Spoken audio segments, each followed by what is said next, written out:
Now, last week, John Hamill won a Workplace Relations Commission case against the Department of Defence.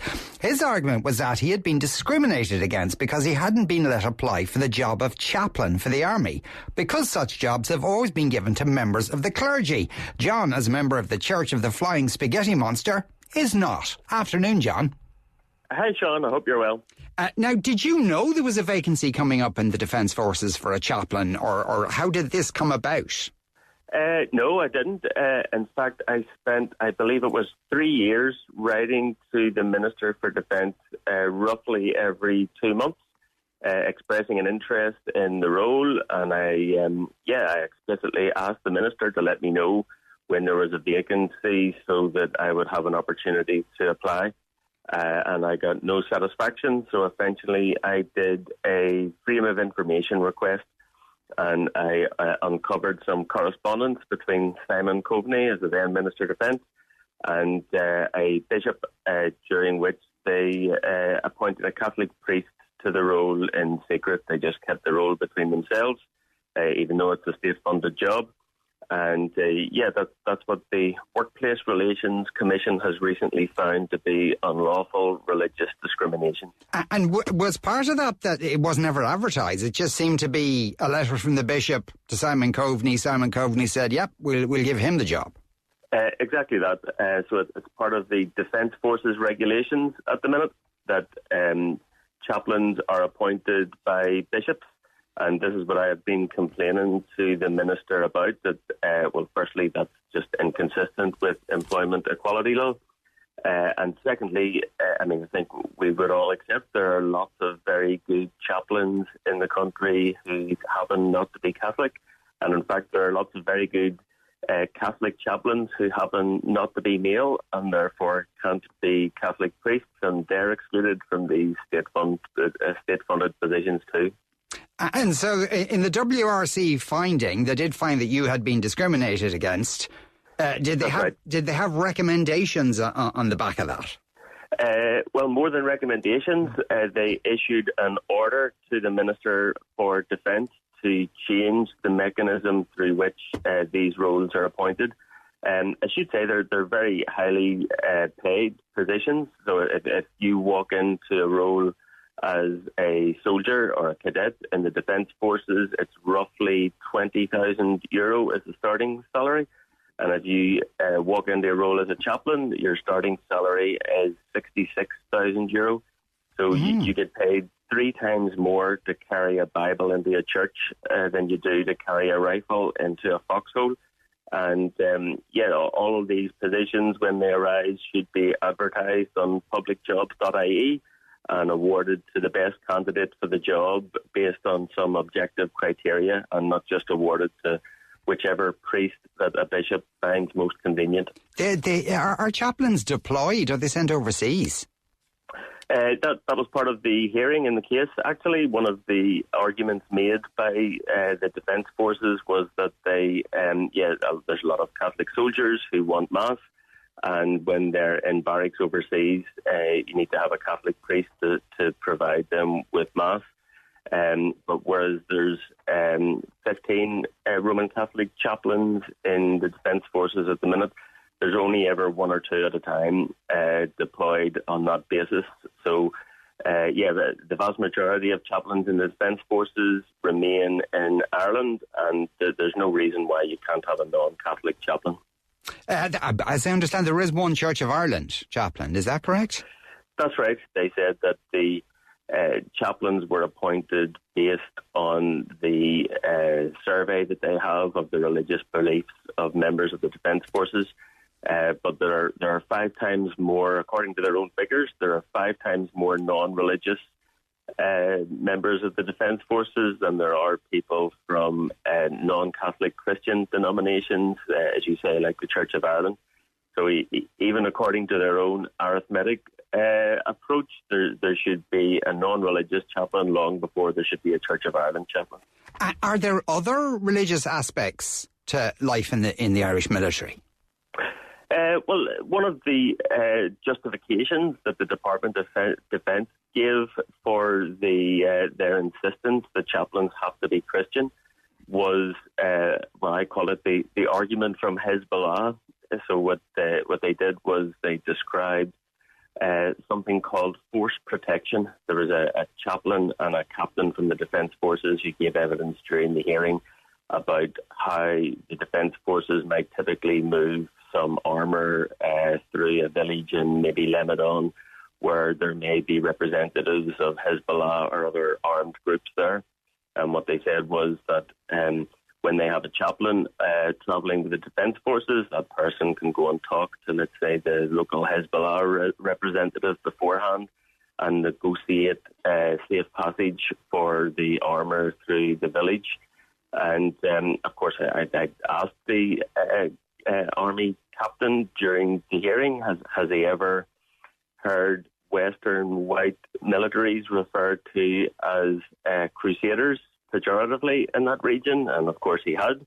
And then I asked him, has he considered that it might be easier to negotiate passage if, let's say, the chaplain was a Shia imam? And of course he agreed with that. And then the obvious next question is, well, why don't you sack all of your Catholic chaplains and hire fundamentalist Shia preachers? If the reason for the chaplains is to negotiate passage with Hezbollah, but of course that's not the reason, and the WRC found that that's just nonsense.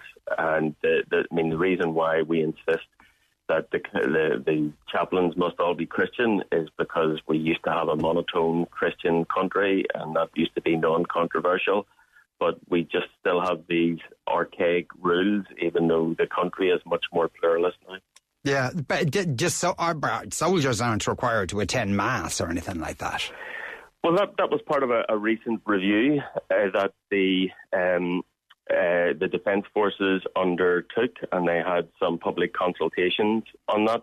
I know I used to be a member of Atheist Ireland, Sean. I'm no longer a member, but I know the team at Atheist Ireland made a submission as part of the public consultation. And there was, in fact, evidence that people are required to attend Mass, whether they're Catholics or not. And I think the review found that to be the case. This was an independent international review of our Defence Forces. So there's quite a few recommendations there in relation to, updating the rules and regulations within the Defence Forces to make them more reflective of the diversity that exists in the country now. Why aren't you a member of Atheist Ireland anymore? Pure bone laziness, Sean. I'm based in Monaghan, and all the meetings are in Dublin. You're not that lazy, given the amount of work you do in this area. I don't think I would anyone could accuse you of that. Because you took a case before about when during the papal visit you were a pastafarian. I think we spoke to you about that before. What's next in your sights in ridding official Ireland from religion? Yeah, well, there's a few things. One of them, for example, is that I can't be president of Ireland. I can't be a judge in Ireland, for example. So those positions are reserved for people who can take a Christian oath. So conscientiously, I couldn't take an oath, in all honesty, that referred to the Christian God that I don't believe in. So, as you say, that's kind of one small step now where chaplains within our military are open to non-Christians. I think other positions like judges and president and Taoiseach and Taoiseach, which are currently reserved for people who will take a Christian oath, it's well worth getting rid of those oaths. And if Simon Coveney had written back to you at the time and said, game ball, John, here's the application form to be chaplain, would you have applied for the job? Absolutely. I would have been very keen to do a interview. I would have been keen also to understand, Sean, what the objective criteria would have been by which they would select the best candidate.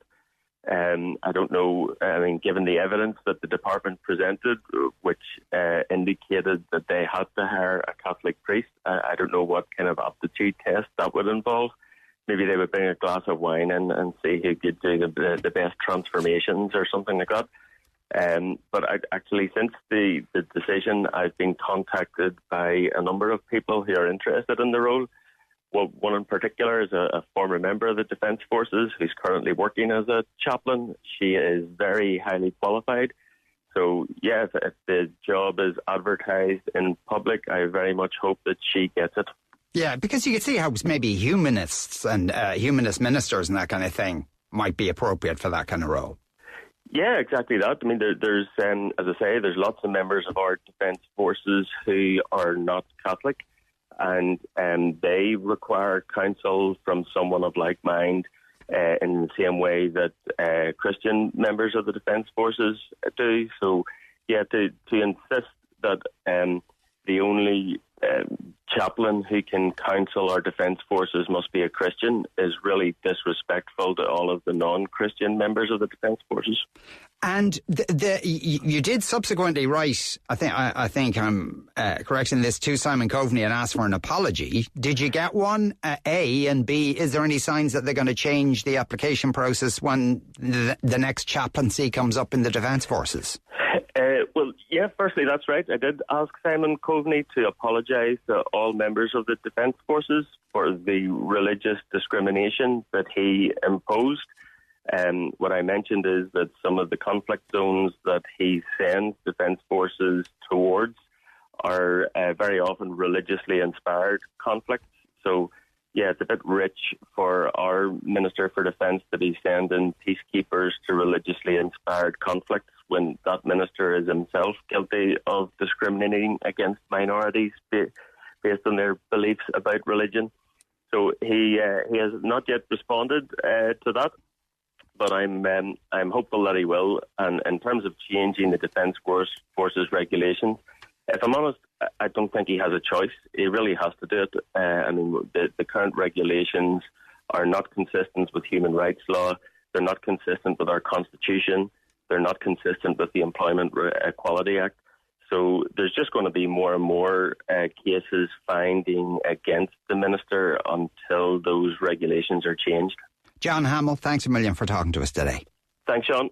And it's just occurred to me now, John was nice enough not to correct me there, but with Micheál Martin is now the Minister for Defence, so it would have been Micheál Martin he wrote to, actually, not Simon Coveney in the most recent letter.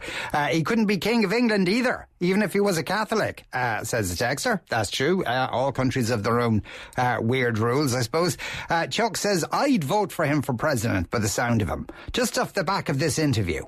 Okay. I'm not one to take the side with the spaghetti monster, says another texter, normally, but this man does talk a lot of sense. Paul says, but they could open the chaplain job for anyone and still ultimately hire a Catholic-oriented person. They will still do what they want at the end of it all, says Paul. Well, they might do that. That's quite a cynical view, I suppose, but if they're going to represent the belief makeup of the armed forces, I suppose they'd probably have to move towards... Because I don't know if there are any Muslim people, for instance, in our armed forces. I suppose it's an inevitability that sooner or later there will be. So you might need Muslim chaplains and chaplains of all sorts of shades of view. Though someone else says, here, too much time on his friends. Now, I assume you mean... That sounds vaguely defamatory. I'm sure you mean too much time on his hands. How you mixed up the word hands and friends maybe says something more about you.